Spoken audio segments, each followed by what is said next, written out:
Okay, so next that we have to understand is about Human Genome Project. What happened is कि 1980s में एक scientist था जिसने एक पर्टिकुलर कॉन्फ्रेंस में एक प्रपोजल डाला था कि अगर हम ह्यूमन के जीनोम को पूरी तरह से सीक्वेंस कर दें तो उससे काफ़ी सारे प्रॉब्लम्स सॉल्व कर सकते हैं, काफ़ी सारे डिजीज़ को या अबनॉर्मलिटी को हम पहले से ही भाप के उसको ट्रीटमेंट अकॉर्डिंगली दे सकते हैं।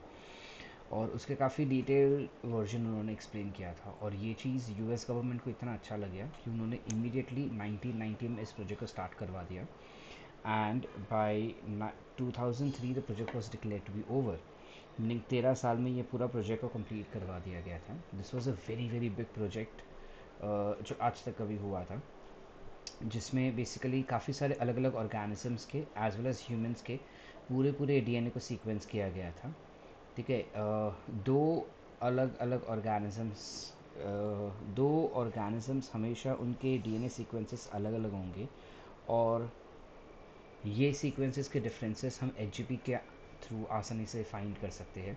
अब जब एचजीपी ह्यूमन जीनोम प्रोजेक्ट का सीक्वेंस का शुरू किया तो पहले उसका बजटिंग बांधा गया था और बजटिंग बांधते समय हमने नोटिस किया था कि एक बेस पेयर को सीक्वेंस करने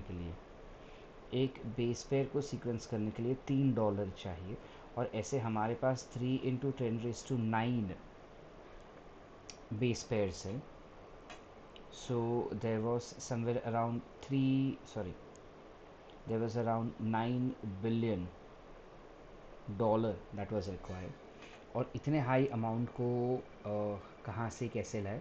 सो these were the three who were major contributor as well as they were the one who coordinated this particular project. These are the major projects, the major partners of that. अब ये data भी इतना ज़्यादा बड़ा था बेटा that it was very difficult कि इतने बड़े डेटा को वो प्रिंट फॉर्म में किसी को दे पाए, क्योंकि अगर प्रिंट करने बैठेंगे तो 3,000 बुक लगेगी जो हर एक बुक हज़ार हज़ार पन्नों की होगी, तो ये बहुत ज़्यादा डेटा था। इसलिए हमने एक नया टेक्निक निकाला जहाँ पे हम सारा का सारा डेटा ऑनलाइन अपलोड कर रहे थे और इसको हम कहते हैं बायो इन्फॉर्मेटिक्स। तो ये एक नया फील्ड भी एक्सप्लोर किया गया था इस पर्टिकुलर प्रोजेक्ट के दौरान। अब ये प्रोजेक्ट जो था एज मेंशन्ड ओवर हियर कि 3,300 books would have been published with 1,000 pages and 1,000 letters on each. Now, so bioinformatics was used for data storage, data retrieval, and data analysis. What were the major goals of Human Genome Project? So when we talk about major goals of Human Genome Project, तो सबसे पहला यही गोल था कि हमारे सारे jeans को हम आइडेंटिफाई कर सके। एक्चुअली पहले हम इमेजिन कर रहे थे कि ये जो पर्टिकुलर जीनोम है ह्यूमन का, उनके पास कुछ 1.5 लाख से 1,85,000 से समवेयर अराउंड 1,85,000 से समवेयर अराउंड 80,000 जितने के आसपास जीन्स होंगे। बट लेटर ऑन जैसे जैसे हम काम करते गए हमको रियलाइज़ हो कि इतना ज़्यादा तो है ही नहीं, इंस्टेड 20 से 25 हज़ार जीन्स ही है। तो ये 20 से 25 हज़ार जीन्स जो थे उनको सीक्वेंस करने का हमारा सबसे पहले काम था। ठीक है, post that it was important to determine the entire sequence of the DNA as well as store information with the help of bioinformatics to improve tools for data analysis by bioinformatics and transfer data to other sectors as well as industries and address ethical, legal, and social issues that were there in the society. Along with human genome, there were multiple other organisms also whose genes were being sequenced. Like for example, we had genes of C. elegans, Cinar habitus elegans. Then there was Mus musculus, which is mice, जिसका gene sequence किया गया था। E. coli जिसका gene sequence किया गया था। Arabidopsis thaliana जिसका gene sequence किया गया था।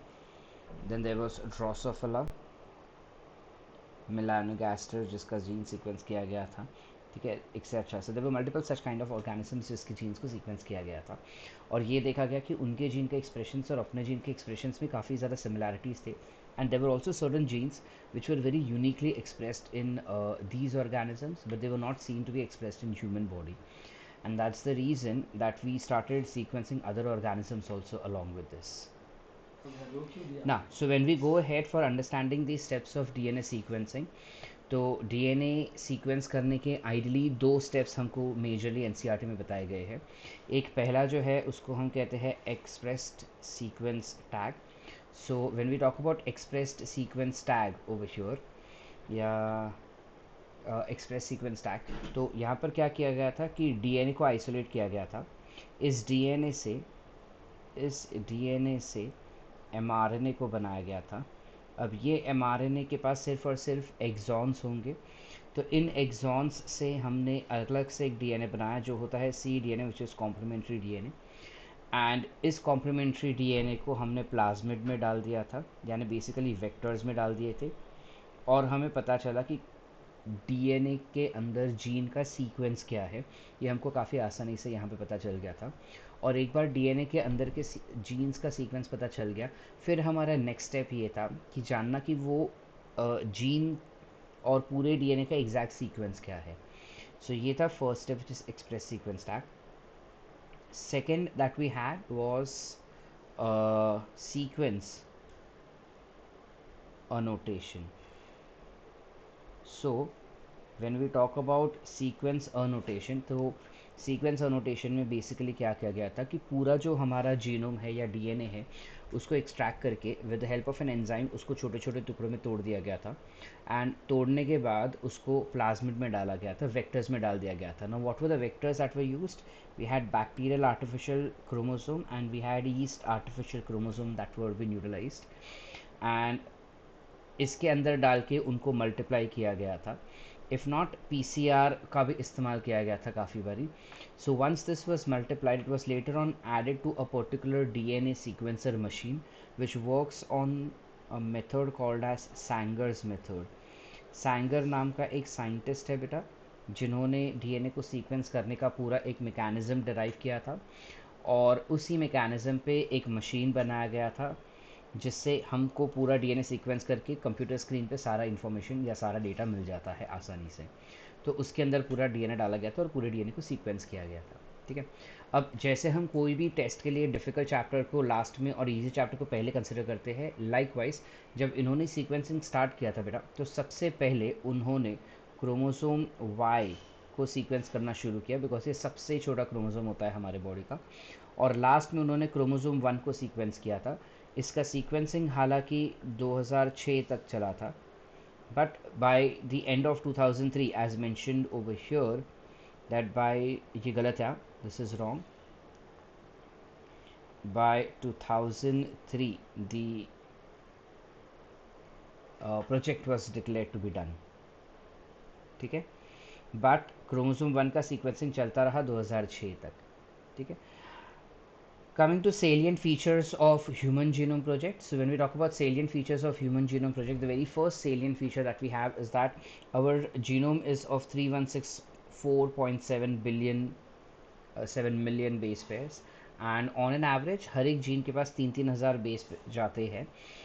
सबसे बड़ा जो कोई प्रोटीन है जिसके पास सबसे ज़्यादा बेसिस है, that is 2.4 million basis for dystrophin. इसके अलावा कहा गया है कि 99% जो हमारा डीएनए होता है वो सबका सेम होता है और सिर्फ 1% वेरिएबिलिटी दिखाया जाता है। इसके अलावा it is been said that 98% is junk DNA that does not code for anything, and less than 2% is actually coding DNA that codes for some kind of protein. Plus all of us have certain sequences present in our body which are repeated again and again, which are nothing but called as variable number of tandem repeats present in our body. And total genome that is expected in our body is 30,000, is not more than 30,000. Apart from that, chromosome 1 has the maximum gene present in it, which is 2968 genes, and chromosome Y has least number of gene present in them, which is 231 gene. इसके अलावा we also have SNPs which are which are present in our genome. SNPs is basically single nucleotide polymorphism. ये क्या होते हैं single nucleotide polymorphism? ये basically हमारे पूरे genome में कुछ कुछ लोकेशंस ऐसे हैं जहाँ पे एक एक न्यूक्लियोटाइड जो है वो चेंज होते जाता है या अलग अलग है, जिस वजह से हम सब में इतनी वेरिएबिलिटी दिखती है। और ऐसे हमारे बॉडी के अंदर या हमारे जीनोम के अंदर 1.4 मिलियन पोजिशंस हमने आइडेंटिफाई की है जहाँ पे SNPs are located. Alright, so that's all about Human Genome Project that we had to know. We go ahead in understanding about DNA fingerprinting. DNA fingerprinting is also called as DNA profiling or DNA proofing or DNA test. तो basically scenario क्या होता है बेटा कि हमारे genome के अंदर या हर एक ऑर्गेनिजम्स के जीनोम के अंदर कुछ एक सीक्वेंस होता है जो उस स्पीशीज के लिए यूनिक होता है, और वो बार बार बार बार बार बार रिपीट होता है। तो the number of like in humans let's say it is ATGC, ठीक है, इतना छोटा नहीं होता है, but let's say if it is ATGC in humans, तो this ATGC that we have will be very very specific for homo sapiens only. ये homo sapiens में ही दिखाई देगा सीक्वेंस, और ये सीक्वेंस बार बार बार बार बार बार रिपीट होगा। कितनी बार रिपीट होगा? ये एक पर्टिकुलर इंडिविजुअल के लिए स्पेसिफिक है। मतलब मेरे बॉडी में अगर 25 बार ही होगा, तो दुनिया में किसी के भी पास 25 टाइम्स ये रिपीट होने के चांसेस बहुत ही ज़्यादा कम हो जाते हैं, ठीक है। तो दैट इज VNTR। इसे हम कहते हैं VNTR, which is nothing but variable number of tandem repeat, ठीक है। इसको हम कहते हैं variable number of tandem repeat. सबसे पहले DNA profiling was discovered by Alec Jaffrey in the year 1984. Later on in India, we had Dr. Lalji Singh who gave us a little bit more insight about it. Uh, this entire concept is based on 99.9% similarity in human base pairs and 1% of differences, which makes an individual very unique in its appearance and phenotype. And this 0.1% difference is what we are trying to explore in this particular topic, which is DNA fingerprinting. All right. जब हम बात करते हैं 0.1% difference का, तो ये यही difference है बेटा, VNTR का डिफरेंस हम बात कर रहे हैं। तो DNA फिंगरप्रिंटिंग में एग्जैक्टली किया क्या जाता है, तो ये इन्वॉल्व करता है DNA के सीक्वेंस के वेरिएशंस। तो उसमें काफ़ी एक रिपीटेटिव DNA सीक्वेंस होता है जो काफ़ी small stretch of repeated sequence होता है, which is repeated 100 to thousands of times, ठीक है। और density gradient and okay, this is not given in your NCERT, but खाली हमें इतना याद रखना है कि हमारे क्रोमोसोम में एक सैटेलाइट रीजन होता है। उस सैटेलाइट रीजन में भी एक छोटा सा रीजन होता है which is called as mini satellite, और इस मिनी सैटेलाइट रीजन में हमको ज़्यादातर VNTR मिलते हैं। तो जब DNA टेस्ट किया जाता है, तो इस VNTR से हम वो पूरा DNA को एक्सट्रैक्ट करते हैं। And so you have micro and mini satellite which has been present, wherein you have larger number of VNTRs present. ज़्यादा डिटेल्स हमको यहाँ पे जाने का ज़रूरत नहीं है, हम डायरेक्टली आगे जा सकते हैं कि ये जो VNTR होते हैं उसके मदद से हम DNA को सीक्वेंस करते हैं। Have they provided? Okay. All right. So when we talk about tandem repeats which is VNTR, इसका जो साइज है वो 0.1 से 20 किलो बेस पेयर का, यानी 100 किलो बेस पेयर टू 20,000, यानी या 100 बेस पेयर से 20,000 बेसिस का होता है ये पर्टिकुलर सीक्वेंस। अब इसमें एग्जैक्टली सिनेरियो होता क्या है, what are the steps that are involved in this. So very first step, okay let's go step wise only. हम सबसे पहले DNA को छोटे छोटे टुकड़ों में तोड़ देते हैं। जब हम DNA को छोटे छोटे टुकड़ों में तोड़ते हैं, तो हमको अलग अलग लेंथ के फ्रैगमेंट मिलते हैं, जिसको हम कहते हैं RFLP, which is restriction fragment length polymorphism. ये जो अलग अलग लेंथ होते हैं, ये सारे ह्यूमंस के लेंथ, DNA फ्रैगमेंट्स के लेंथ अलग अलग होंगे, और यही एक यूनिक आइडेंटिटी बनता है किसी भी इंसान का, ठीक है। एक्सेप्ट फॉर मोनोजाइगोटिक ट्विंस, हम सब में से जितने भी फ्रैगमेंट्स रहेंगे, कभी भी वो सारे के सारे फ्रैगमेंट्स मैच नहीं करेंगे। एक आध दो शायद मैच कर सकते हैं, बट सारे के सारे कभी भी मैच करेंगे नहीं। This leads to nothing but DNA polymorphism, that is variation in the genetic level, ठीक है। The basis of DNA fingerprinting, DNA fingerprinting and genetic mapping is RFLP, which are very much inheritable from parents to child, and it arises due to mutations both in somatic as well as germinal epithelial cells. When we talk about allelic variations that develop inside your body, that can be developed inside your body because of mutation in both coding as well as non-coding regions. Non coding regions में जो mutations होते हैं वो काफ़ी ज़्यादा higher level पे होता है, और ये अक्यूमुलेट होते जाता है, जिस वजह से हमें काफ़ी भारी मात्रा में वेरिएशंस मिलता है, and that is also somewhere important for evolution and speciation. What are the steps of DNA fingerprinting? So very first step of DNA fingerprinting is to isolate DNA. कैसे आइसोलेट करना है ये बायोटेक में हम समझ चुके हैं। तो पहले हम डीएनए आइसोलेट करेंगे, उसको रेस्ट्रिक्शन एंडोन्यूक्लियस से कट कर देंगे। कट करने के बाद उनके डीएनए फ्रैगमेंट्स को सेपरेट कर देंगे and then we go on multiplying with the help of PCR. Multiply करने के बाद हम उन फ्रैगमेंट्स को सेपरेट करेंगे बाय यूजिंग इलेक्ट्रोफोरेसिस। किस प्रकार का electrophoresis? So here we use polyacrylamide gel electrophoresis for separation. जब वो सेपरेट हो जाता है उसके बाद हम, अगर ये पर्टिकुलर जेल है जिसमें डीएनए सेपरेट हो चुका है, तो हम इसके ऊपर एक पर्टिकुलर पेपर लगा देते हैं दूसरा, और मेक श्योर करते हैं we add some paper on this, which is either nitrocellulose membrane or nylon membrane. With the help of negative charge here and positive charge here, the DNA moves from back to front. तो इस पे जो भी DNA separated होंगे वो सारे DNA अब इस पेपर पे आके चिपक जाएंगे। ठीक है, जब इस पेपर पे आके चिपक रहे हैं, मुझे सारे फ्रैगमेंट्स का कोई यूज़ नहीं है, मुझे सिर्फ वही फ्रैगमेंट्स चाहिए जिसके पास वीएनटीआर हो। तो हम क्या करते हैं, एक आर्टिफिशियल रेडियो एक्टिव प्रोब बनाते हैं। प्रोब क्या होता है? वीएनटीआर का कॉम्प्लीमेंट्री सीक्वेंस बनाते हैं हम आर्टिफिशियली, और जो कॉम्प्लीमेंट्री सीक्वेंस हम बनाते हैं वो रेडियो लेबल्ड रहेंगे। तो ये जो शॉर्ट स्ट्रेच ऑफ सीक्वेंस होता है that is called as probe. So वो ये प्रोब बनाते हैं और फिर इस पेपर को उस प्रोब में डाल देंगे, और प्रोब में डालने के बाद वी अलाव probes to bind complementary to the VNTR sequences और एक्स्ट्रा को वॉश कर देंगे। After that we observe this particular system, we observe this particular paper under x-ray, और जब एक्सरे में ऑब्जर्व करते हैं तो हमको कुछ पैटर्न्स दिखाई देते हैं। This patterns are not shown, चलो we will draw.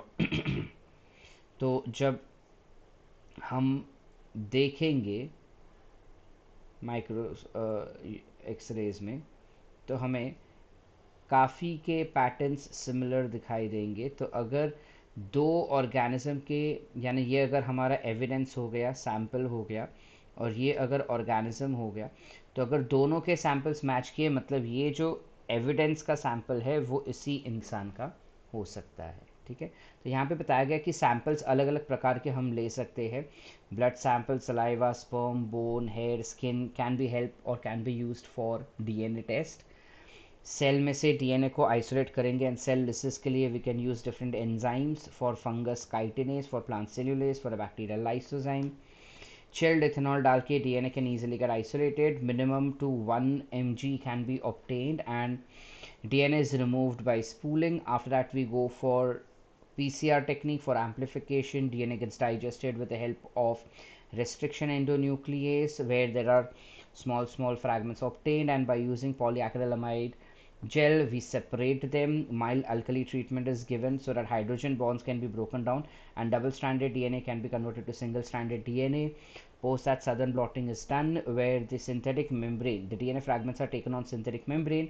Then there are artificially used VNTR probes that are being made, which are single stranded DNA complementary to the mini satellite region or VNTR sequences, and radioactive रहेंगे. These are short oligonucleotides and helps as detector molecule. When we observe it under X-ray, they tend to glow, and glowing will help us in identification of the DNA fragments, या RFLP patterns, and that help us in understanding the that help in solving a lot of cases. So DNA fingerprinting can be useful in criminal cases like rape case, murder, ठीक है, और robbery.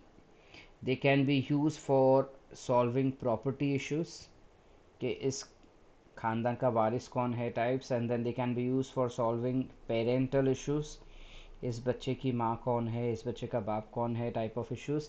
This can be use for identification of source of disease like corona and etc.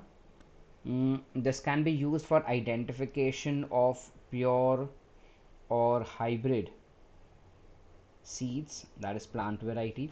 So there are multiple applications of DNA tests that you can opt for. Okay, so that's where we come to the end of this particular chapter and all the contents that are there in this particular chapter in NCERT. Make sure that you keep reading your NCERT, study hard, practice hard, always stay motivated, do not lose your hope. Best of luck for your NEET examination. Keep rocking.